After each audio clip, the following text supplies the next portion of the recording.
Yo les amis, j'espère que vous allez tous très bien, et je suis super content de vous retrouver pour une nouvelle analyse. Aujourd'hui on s'intéresse à Guardiola, joueur. Quel crédit faut-il donner à sa carrière?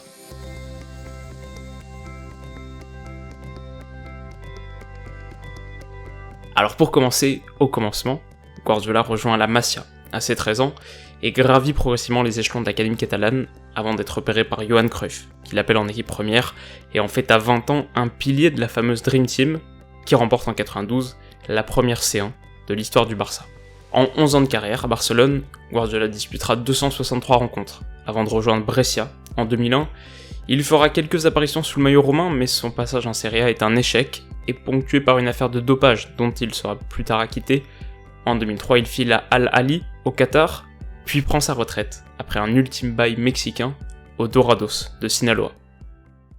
Alors sur le papier, dit comme ça, on peut pas dire que ce soit un parcours d'une linéarité extrême, en tout cas on a vu de plus belles trajectoires. Guardiola n'était-il finalement pas un joueur lambda?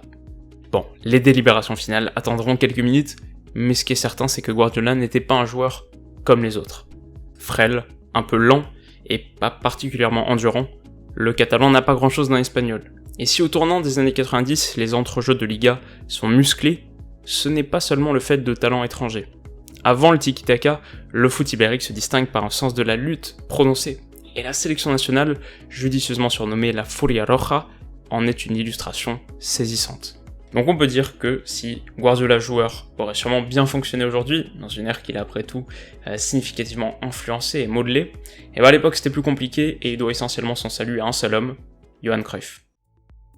À la fin des années 80, Cruyff passe du banc de l'Ajax à celui du Barça, mais sa philosophie ne change pas. Le foot se joue dans les têtes, la qualité première d'un joueur est son intelligence, et alors qu'il observe une rencontre de l'équipe réserve, le très jeune Pep Guardiola lui tape dans l'œil, il en fera une pièce clé de sa Dream Team. Un Barça légendaire qui remporte notamment la Ligue des Champions 1992, la première de l'histoire du club, et 4 titres de champion d'Espagne consécutifs. Pas suffisamment costaud pour résister aux impacts du dernier tiers, Guardiola recule d'un cran, ou deux, et s'il évolue parfois au poste de défenseur central, c'est en tant que milieu reculé qu'il brille le plus fort. Sa qualité de passe, longue surtout, est véritablement exceptionnelle, et son sens du timing, la justesse de ses déplacements et l'ampleur de sa vision en font le chef d'orchestre d'une équipe qui récite la partition du jeu de position Made in Cruyff. Et si Guardiola est le cerveau d'un Barça qui a pour muscle Laudrup, Stoichkov ou Romario, il en est aussi le cœur et démontre très tôt de vraies qualités de leadership qui lui conféreront plus tard le brassard de capitaine. On peut aussi lui prêter une bonne frappe de balle, même si ses buts sont rares. Et donc, à l'heure des comptes, la carrière de joueur de Guardiola est plus que respectable. 2 finales de Ligue des Champions, dans une gagnée, pilier d'une équipe qui a marqué son temps et l'histoire, 6 titres de champion d'Espagne, 2 Coupes du Roi, capitaine du Barça en fin de carrière, un héritage certain, enfin, car idole avouée de Xavi, Iniesta ou Fabregas, beaucoup rêveraient d'être aussi lambda que Guardiola.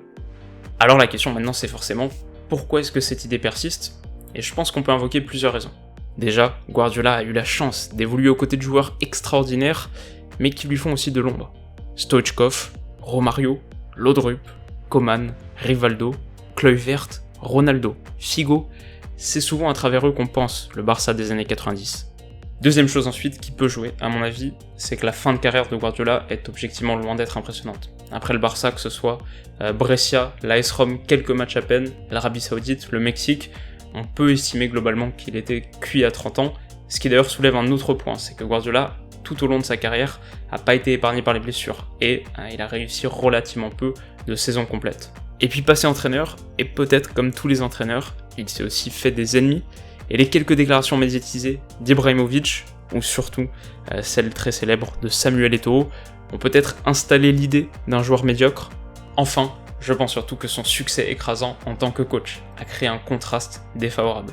Alors oui, Guardiola était un très bon joueur, mais bien sûr très loin des 20 plus grands joueurs de l'histoire, alors qu'en tant qu'entraîneur, il appartient sans aucun doute à cette catégorie. Alors qu'en tant qu'entraîneur, son football a laissé une empreinte indélébile sur nos conceptions du jeu.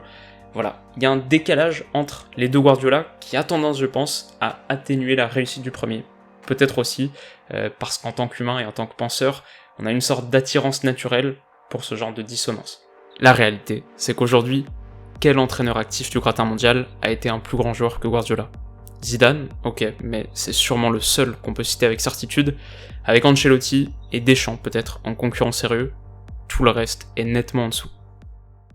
Voilà les amis, c'est la fin de cette courte analyse et j'espère bien sûr qu'elle vous a plu.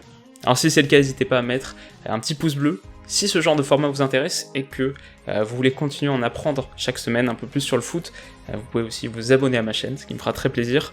Quoi qu'il en soit, et de notre côté, on se retrouve très vite pour la suite. Alors d'ici là, comme d'habitude, passez une excellente soirée, prenez soin de vous surtout, et on se dit à bientôt. Bisous.